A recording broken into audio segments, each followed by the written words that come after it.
राधे राधे दोस्तों, स्वागत है आपका हमारे चैनल मिस म्यूज़र पर। दोस्तों, आज की इस वीडियो में हम बात करेंगे श्री कृष्ण के गोपी रूप धारण करने के पीछे की असली कहानी के बारे में, उस असली रहस्य के बारे में कि उन्होंने किस प्रकार से गोपी का रूप धारण करके अपनी प्रियतमा राधा रानी के प्रेम की परीक्षा ली थी। दोस्तों, गोप देवी की पूरी कथा का विवरण हमें गर्ग संहिता के 17वें और 18वें अध्याय में दिया गया है। 17वें अध्याय में बताया गया है कि श्री कृष्ण ने किस प्रकार गोप देवी का रूप धारण किया और 18वें अध्याय में राधा जी किस प्रकार प्रेम परीक्षा में सफल हुई, इस बारे में बताया गया है। दोस्तों, एक बार भगवान श्री कृष्ण राधा रानी की परीक्षा लेने की ठान लेते हैं। वो राधा रानी की परीक्षा लेना चाहते थे तो वो राधा के समान ही सुंदर गोपी का रूप धारण करके राधा के सम्मुख उनके घर पहुंच जाते हैं। राधा गोप देवी को देखकर अत्यंत मोहित हो गई। राधा ने गोप देवी से कहा कि तुम्हारा चेहरा उससे बहुत मिलता है जिससे मैं प्रेम करती हूँ। राधा ने उनसे कुछ क्षण उनके पास बैठने की याचना की। राधा रानी ने गोप देवी से बहुत सारी बातें की।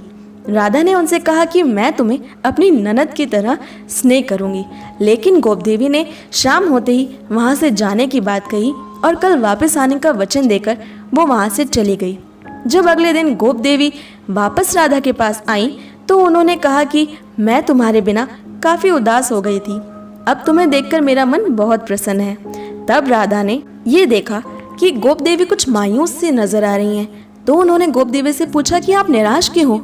राधा जी ने ये भी कहा कि यदि किसी कृष्ण भक्त या ब्राह्मण के अलावा किसी ने भी तुमसे कुछ कहा है तो मुझे बताओ, मैं उसे दंड दूंगी। गोप देवी ने कहा कि कृष्ण के बारे में मैं आपसे कुछ कहना चाहती हूँ। मैं दही बेचने चाह रही थी, तभी श्याम ने आकर मेरे हाथ से वो मटकी पकड़ ली, मुझे अपमानित किया। श्याम ने मेरा मटका भी फोड़ दिया और दही खाकर वहाँ से चला गया।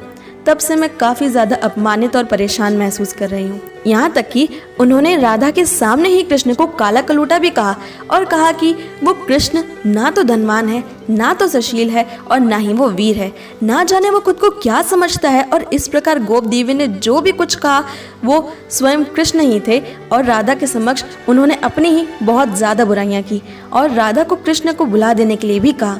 ये सुनते ही राधा जी का क्रोध आसमान पर चढ़ गया और राधा जी ने कहा कि जिस कृष्ण की तुम निंदा कर रही हो ना, उस कृष्ण के लिए ब्रह्मा, शिव आदि देवता तपस्या करते हैं। वो अजन्मा है, लीला अवतारधारी है, दुखारी है, वो सबका कल्याण करते हैं। तुम कृष्ण की निंदा कैसे करती हो? तुम बहुत ही हठी जान पड़ती हो।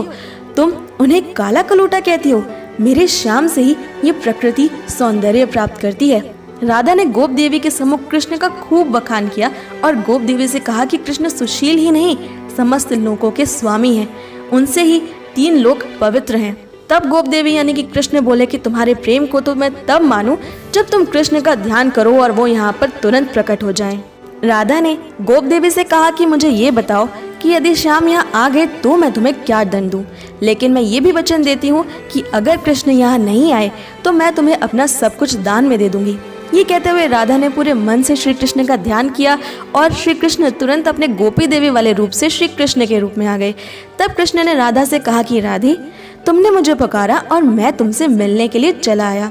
शायद तुम्हारे साथ छल करने के लिए कोई आसुरी प्रवृत्ति की महिला यहाँ आई थी, लेकिन मेरे आते ही वो यहाँ से चली गई। तुम उसकी बातों पर विश्वास न करो। इस प्रकार राधा कृष्ण की प्रेम परीक्षा में बड़ी आसानी से सफल हो गई।